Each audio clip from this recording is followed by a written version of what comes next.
Very good morning, dear students. Welcome back to Civics period, and we are going to discuss today about the same topic which we have started in our previous period, that is the features of Indian Constitution. Before we start with our today's topic, let's have a recap of our previous period. So in our previous class, we discussed about why does a country need constitution. Basically, a country need constitution for proper functioning of the country. Okay, so every government must have a constitution which serves with some set of rules and regulations for and also some guidelines for the government to have a proper functioning of the country. Okay, and then Indian Constitution also provide the citizens with some rights called fundamental rights, out of what one we have discussed, that is the right to equality. People have equal right irrespective of their caste, religion, creed, everything. And then we discussed about the features of Indian Constitution, where we have discussed about the first feature of Indian Constitution, that is the federalism. So federalism means what now? So federalism was the it is the when a government have more than one level of government. Actually, when a country has more than one level of government, and in India we have two levels of government. One is the central government, another one is the state government. So these two government take decision combinedly, they take decision for the entire country or a particular state. Okay, and then we are going to continue with the second feature of Indian or you can say India. So first feature of Indian Constitution are already discussed, that is federalism. Second feature of Indian Constitution is the parliamentary form of government. Now what is parliamentary form of government? So it is what the Constitution of India guarantees universal adult suffrage. So what is suffrage means? Suffrage means the right to vote in political elections. Everybody has, a citizen has his has right to vote or choose his own representative. That is the parliamentary form of government. So the Constitution of India guarantees the universal adult suffrage, means the right to vote in election. Okay, for all citizens. It is for the that right is for all the citizens who is above 18 years of age. This means every citizen of country, irrespective of his or her social background or other background, they are having full right to elect or choose their own representative. Okay, so that is the meaning of the parliamentary form of government, that every citizen have right to vote or right to choose the representative. Okay, then third feature of Indian Constitution is separation of powers. Now, as a whole, government has a full power, but that power is being divided among three organs. Three organs have the power in case of the rules and regulations, or we can say the laws of the country. So these three organs which include the powers in their hand are: number one, the legislature; number two, the executives; and number three is the judiciary. So we will have a short discussion on these three organs of the Indian Constitution, which has its separate powers in their hand. So now first one is the legislature.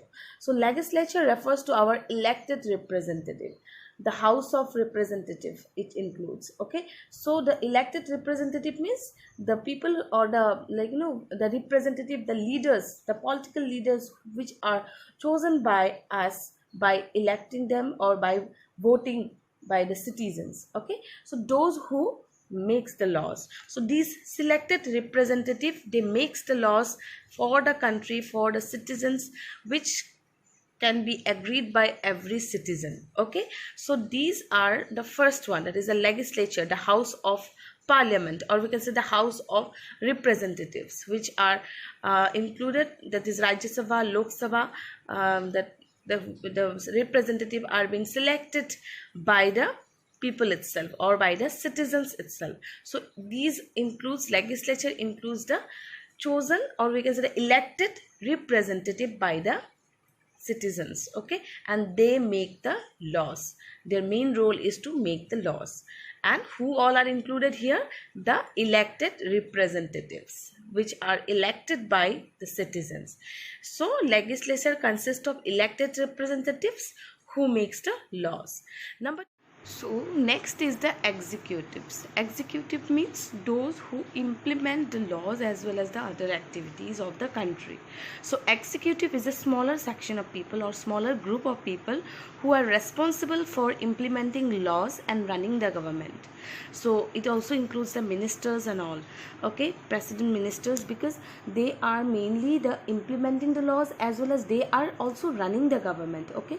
So the executive includes the main people or the smaller group of people who includes or who all are working for the country or running the country and also implementing the laws, rules, as well as the running the country. So executives are the smaller group of people who all are responsible for running the country, okay.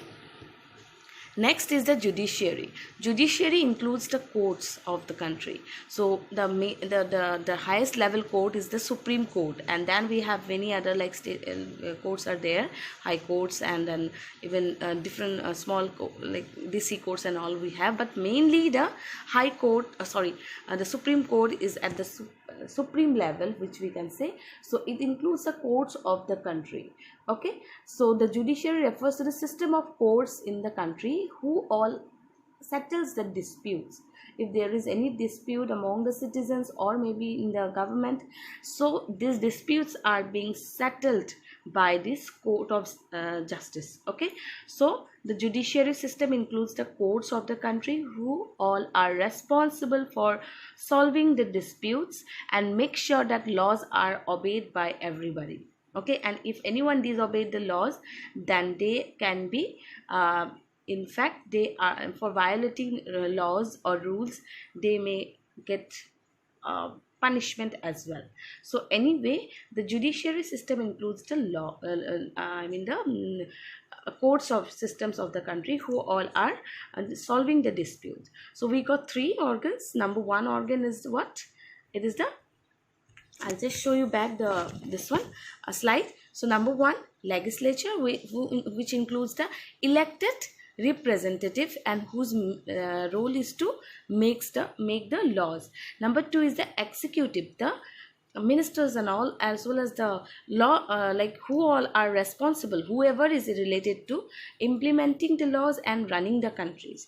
So the smaller group of people who all are responsible for implementing the laws which are being made and also running the country smoothly. And then third one is the judiciary system.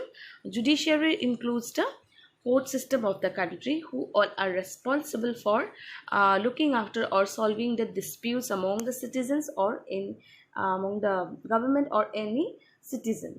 Then each organs act as check on the other organs of the state, and this ensures the balance of power between all the three. So each and these three organs, they are being checked by each other, or they are being checked by each other in the sense is like if everything is going well or it is correctly.